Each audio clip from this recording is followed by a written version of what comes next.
Hi everyone, welcome back to our YouTube channel let's smile PSC. ഇന്ന് നമ്മൾ നോക്കാൻ പോകുന്നത് 5ാം ക്ലാസ്സിലെ ബേസിക് സയൻസിലെ 3ാമത്തെ ചാപ്റ്റർ ആയിട്ടുള്ള ജലം നിത്യജീവിതത്തിൽ എന്നുള്ളതാണ്. ഇവിടെ പുഴവെള്ളത്തിൻ്റെ ശുദ്ധീകരണ ഘട്ടങ്ങൾ എന്ന് പറഞ്ഞുകൊണ്ട് കൊടുത്തിട്ടുണ്ട്. ആദ്യം വലിയ മാലിന്യങ്ങൾ അരിച്ചു മാറ്റുന്നു, അതിനുശേഷം മാലിന്യങ്ങൾ അടിയാൻ അനുവദിക്കുന്നു, അതിനുശേഷം പല തട്ടുകളുള്ള അരിപ്പകൾ കൊണ്ട് അരിച്ചു മാറ്റുന്നു, അതിനുശേഷം രോഗാണുക്കളെ നശിപ്പിക്കുന്നു. പുഴവെള്ളത്തിൻ്റെ അല്ലെങ്കിൽ ശുദ്ധജലത്തിൻ്റെ വിതരണ ഘട്ടങ്ങളാണ്. ടാങ്കിൽ സംഭരിക്കുന്നു, ജലം വീടുകളിലേക്ക് എത്തിക്കുന്നു. ജലത്തിൻ്റെ ഏകദേശ പ്രതിദിന ഉപയോഗം: കുടിക്കാൻ 2.5 തൊട്ട് 3.5 ലിറ്റർ വെള്ളം വരെ, പാചകം ചെയ്യാൻ 3 ലിറ്റർ മുതൽ 4 ലിറ്റർ വരെ, പാത്രങ്ങൾ കഴുകാൻ 6 മുതൽ 8 ലിറ്റർ വരെ, കുളിക്കാനും വസ്ത്രങ്ങൾ കഴുകാനും 30 ലിറ്റർ, ശുചീകരണത്തിന് 50 ലിറ്റർ, മറ്റാവശ്യങ്ങൾക്ക് 30 ലിറ്റർ. ആകെ 121.5 മുതൽ 125 ലിറ്റർ വരെ.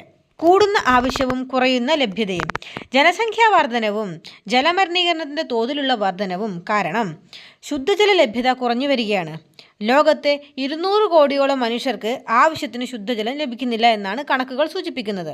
ഈ സ്ഥിതി തുടർന്നാൽ വരും വർഷങ്ങളിൽ ജലക്ഷാമം കൂടുതൽ രൂക്ഷമാകുമെന്ന് കരുതപ്പെടുന്നു. ജലമലിനീകരണം മൂലമുള്ള രോഗങ്ങൾ കൊണ്ട് ലോകത്ത് പ്രതിവർഷം ദശലക്ഷക്കണക്കിന് ആളുകൾ മരിക്കുന്നുണ്ട്. മനുഷ്യ ശരീരത്തിലെ എല്ലാ ശാരീരിക പ്രവർത്തനങ്ങൾക്കും ജലം ആവശ്യമാണ്. മനുഷ്യ ശരീരത്തിലെ ജലത്തിൻ്റെ ഏകദേശ അളവ്: തലച്ചോറ് 73%, രക്തം 94%, വൃക്കകൾ 79%, പേശികൾ 75%, ഹൃദയം 75%, ശ്വാസകോശങ്ങൾ 83%, അസ്ഥികൾ 31%. മനുഷ്യ ശരീരത്തിലെ ഒരു പ്രധാന ഘടകമാണ് ജലം. എല്ലാ ശാരീരിക പ്രവർത്തനങ്ങൾക്കും ജലം ആവശ്യമാണ്. ജലം സസ്യങ്ങൾക്കും ജലം ആവശ്യമാണല്ലോ. എന്തെല്ലാം ധർമ്മങ്ങളാണ് ജലം സസ്യങ്ങളെ നിർവഹിക്കുന്നത്? ആഹാരത്തെ ഇലയിൽ നിന്ന് മറ്റ് സസ്യഭാഗങ്ങളിലേക്ക് എത്തിക്കുന്നത്, പ്രകാശ സംശ്ലേഷണത്തിന്, ആഗിരണം ചെയ്ത ലവണങ്ങൾ ഇലയിലെത്തിക്കുന്നതിന്, സസ്യശരീരത്തിൻ്റെ ഘടന നിലനിർത്തുന്നതിന് എല്ലാം ജലം അത്യാവശ്യമാണ്. എല്ലാ ജീവികൾക്കും ജീവൽ പ്രവർത്തനങ്ങൾക്ക് ജലം ആവശ്യമാണ്. ചില ഖരവസ്തുക്കളും ദ്രാവകങ്ങളും ജലത്തിൽ ലയിക്കുന്നുവെന്ന് കണ്ടല്ലോ. വാതകങ്ങൾ ജലത്തിൽ ലയിക്കുമോ? നിങ്ങളുടെ ഊഹം എഴുതുക. ദ്രാവകങ്ങൾ ജലത്തിൽ ലയിക്കും. അക്വേറിയത്തിലെ മത്സ്യങ്ങൾക്ക് ശ്വസിക്കാൻ ഓക്സിജൻ എവിടെ നിന്നാണ് ലഭിക്കുന്നത്? ജലത്തിൽ ലയിച്ചു ചേർന്നിട്ടുള്ള ഓക്സിജനാണ് അക്വേറിയത്തിലെ മത്സ്യങ്ങൾ ശ്വസിക്കുന്നത്. സോഡാക്കുപ്പി തുറക്കുമ്പോൾ കുമിളകൾ പുറത്തു വരുന്നത് നിങ്ങൾ കണ്ടിട്ടുണ്ടല്ലോ. എങ്ങനെയാണ് സോഡ ഉണ്ടാക്കുന്നത്? കാർബൺ ഡൈ ഓക്സൈഡ് ജലത്തിൽ ലയിപ്പിച്ചാണ് സോഡ ഉണ്ടാക്കുന്നത്.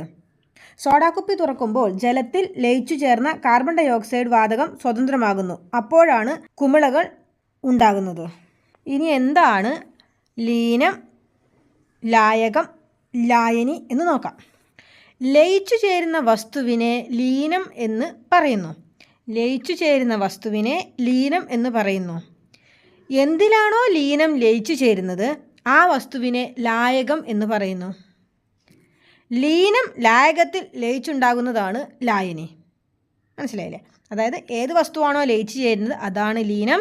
ലീനം ഏതിലാണോ ലയിക്കുന്നത് അതാണ് ലായകം. ലീനം ലായകത്തിൽ ലയിച്ചുണ്ടാകുന്ന ആ ഒരു പദാർത്ഥത്തെയാണ് നമ്മൾ ലായനി എന്ന് വിളിക്കുന്നത്. ആ ഒരു ദ്രാവകത്തെയാണ് നമ്മൾ ലായനി എന്ന് വിളിക്കുന്നത്. ഫോർ എക്സാമ്പിൾ, നമ്മൾ വെള്ളത്തിൽ പഞ്ചസാര കലക്കിയാൽ അതിനെ പഞ്ചസാര ലായനി എന്ന് വിളിക്കും. അതിലെ ലീനം പഞ്ചസാരയും ലായകം വെള്ളവുമാണ്. അതുപോലെ തന്നെ വെള്ളത്തിൽ കാർബൺ ഡൈ ഓക്സൈഡ് ലയിക്കുമ്പോഴാണ് സോഡ ഉണ്ടാവുന്നത്. അങ്ങനെ ആകുമ്പം ലായനി സോഡയും ലീനം കാർബൺ ഡൈ ഓക്സൈഡും ലായകം വെള്ളവുമായി മാറും. അതുപോലെ തന്നെ അടുത്തത് നാരങ്ങാ വെള്ളം എടുക്കുകയാണെങ്കിൽ നാരങ്ങാ വെള്ളത്തിൽ നാരങ്ങാനീര്, പഞ്ചസാര, വെള്ളം, ഇത് മൂന്നും ചേർത്തിട്ടാണല്ലോ നമ്മൾ നാരങ്ങ വെള്ളം ഉണ്ടാക്കുന്നത്. അതുകൊണ്ട് ലായനി എന്ന് പറയുന്നത് നാരങ്ങാ വെള്ളവും അതിലുള്ള ലീനം നാരങ്ങാനീരും പഞ്ചസാരയുമാണ് അതിലെ ലീനം. അതുപോലെ തന്നെ അതിലെ ലായകം എന്ന് പറയുന്നത് വെള്ളമാണ്. ഇനി നമ്മൾ ഉപ്പ് ലായനി എടുക്കാമെന്ന് വിചാരിച്ചോ. വെള്ളത്തിൽ ഉപ്പ് കലക്കുന്നു. അങ്ങനെ ഉണ്ടാകുമ്പം ഉപ്പ് ലായനിയാണ് ലായനി. അതിലെ ലീനം ഉപ്പും ലായകം വെള്ളവുമാണ്. ചക്കപ്പശ, ടാർ എന്നിവ പറ്റിപ്പിടിച്ചാൽ വെള്ളം കൊണ്ട് കഴുകിക്കളയാനാകില്ല. കാരണം ചക്കപ്പശ, ടാർ എന്നിവ ജലത്തിൽ ലയിക്കില്ല. അതിനാൽ ഇവ നീക്കം ചെയ്യാൻ വെളിച്ചെണ്ണ, മണ്ണെണ്ണ പോലുള്ള വസ്തുക്കളാണ് ഉപയോഗിക്കുന്നത്. ജലത്തിന് നിരവധി വസ്തുക്കളെ ലയിപ്പിക്കാൻ കഴിവുണ്ട്.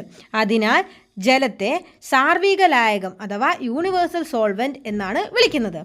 ജലത്തിന് നിരവധി വസ്തുക്കളെ ലയിപ്പിക്കാൻ കഴിവുണ്ട്. അതിനാൽ ജലത്തെ സാർവിക ലായകം എന്നാണ് വിളിക്കുന്നത്. വസ്തുക്കളുടെ ലയനവേഗത്തെ സ്വാധീനിക്കുന്ന ഘടകങ്ങൾ എന്തെല്ലാം? ഊഷ്മാവ്, പ്രതല വിസ്തീർണം, പദാർത്ഥത്തിൻ്റെ സ്വഭാവം. പദാർത്ഥത്തിൻ്റെ എന്ന് പറയുമ്പോൾ ലീനത്തിൻ്റെ സ്വഭാവമാണ് ഉദ്ദേശിക്കുന്നത് കേട്ടോ. അതായത് കല്ലുപ്പ് ലയിക്കുന്നതും പൊടിയുപ്പ് ലയിക്കുന്നതിലും വ്യത്യാസമുണ്ടല്ലോ. എന്താ പറയുക, അതിൻ്റെ സ്പീഡിൽ വ്യത്യാസം ഉണ്ടാവുമല്ലോ, അല്ലെങ്കിൽ അതിൻ്റെ ആ ഒരു ടൈം ടേക്കിങ്ങിൽ കുറച്ച് എന്തായാലും വ്യത്യാസം ഉണ്ടാവുമല്ലോ. അതുകൊണ്ടാണ് പദാർത്ഥത്തിൻ്റെ അതായത് ലീനത്തിൻ്റെ സ്വഭാവത്തിനനുസരിച്ചും എന്തിൽ വ്യത്യാസം ഉണ്ടാവാം, ലയനവേഗത്തെ സ്വാധീനിക്കാം അല്ലേ. അതിങ്ങനെ ഓർത്തിരുന്നാൽ നമ്മൾ കല്ലുപ്പിട്ട് ഇളക്കുന്ന അത്രയും സമയം വേണോ നമ്മൾ പൊടിയുപ്പിട്ട് ഇളക്കി ഉപ്പുവെള്ളമാക്കാൻ വേണ്ടിയിട്ട്?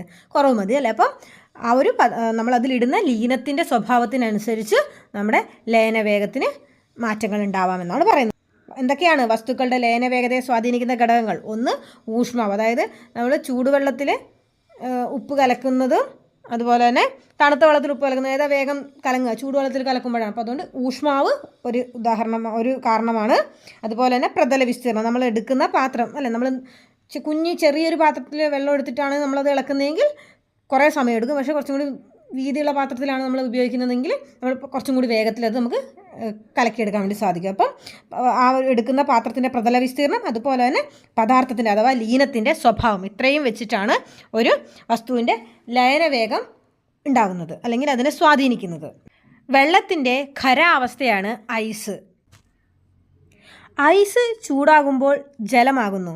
ജലം വീണ്ടും ചൂടാകുമ്പോൾ നീരാവിയാകുന്നു. വെള്ളത്തിൻ്റെ വാതക അവസ്ഥയാണ് നീരാവി അഥവാ വേപ്പർ. ഖരം, ദ്രാവകം, വാതകം എന്നീ 3 അവസ്ഥയിലും പ്രകൃതിദത്തമായി കാണപ്പെടുന്ന ഏക പദാർത്ഥമാണ് ജലം. ജലത്തിന് ചൂട് വഹിക്കാനുള്ള കഴിവുണ്ട്.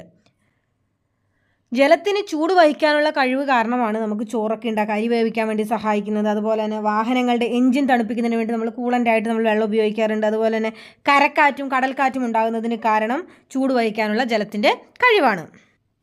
ഒരു ദ്രാവകത്തിൻ്റെ ഉപരിതലത്തിൽ നിന്ന് ചെറുകണികകൾ ചുറ്റുപാടിലേക്ക് വ്യാപിക്കുന്നതിനെ ബാഷ്പീകരണം എന്ന് പറയുന്നു. ചൂടാകുമ്പോൾ ബാഷ്പീകരണത്തിൻ്റെ തോത് വർദ്ധിക്കുന്നു. ബാഷ്പീകരണം എല്ലാ താപനിലയിലും സംഭവിക്കുന്നു. ഖരം, ദ്രാവകം, വാതകം എന്നീ 3 അവസ്ഥകളിലും പ്രകൃതിദത്തമായി കാണപ്പെടുന്ന ഏക പദാർത്ഥമാണ് ജലം. വിധാനം പാലിക്കുന്നു എന്നത് ജലത്തിൻ്റെ ഒരു സവിശേഷതയാണ്. ജലത്തുള്ളിക്ക് പറയാനുള്ളത്: ജീവജാലങ്ങൾക്ക് ഞങ്ങളില്ലാതെ ജീവിക്കാനാവില്ല. ജലാശയങ്ങൾ ചൂടുപിടിക്കുമ്പോൾ ഞങ്ങൾ അന്തരീക്ഷത്തിലേക്ക് ഉയരുന്നു, പിന്നീട് തണുത്ത് മഴമേഘമായി മാറുന്നു. അവിടെ വെച്ച് ചെറുകണികകളായി ഞങ്ങൾ ഒന്നിച്ചു ചേർന്ന് മഴത്തുള്ളിയായി ഭൂമിയിലേക്ക് പതിക്കുന്നു. അങ്ങനെ ജലസ്രോതസ്സുകളുടെ ഭാഗമായി തീരുന്നു. കരുതി വയ്ക്കാം നാളേക്ക്. മഴ ധാരാളം ലഭിക്കുന്ന നാടാണ് നമ്മുടേത്. എന്നാൽ വേനൽക്കാലത്ത് പല പ്രദേശങ്ങളിലും വരൾച്ച ഉണ്ടാകുന്നുണ്ട്. മഴവെള്ളം സംഭരിച്ചു വച്ചാൽ വേനൽക്കാലത്തും ജലലഭ്യത ഉറപ്പാക്കാം. മഴവെള്ളം സംഭരിക്കുന്നതിനുള്ള ചില മാർഗങ്ങൾ ചിത്രീകരിക്കുന്നത് നോക്കൂ. മഴവെള്ള സംഭരണി, തടയണ, കയ്യാല, കിണർ റീചാർജിംഗ് മുതലായവ ജലസംഭരണത്തിന് ഉപയോഗിക്കാം. ശുദ്ധജലം അമൂല്യമാണ്, അത് പാഴാക്കരുത്.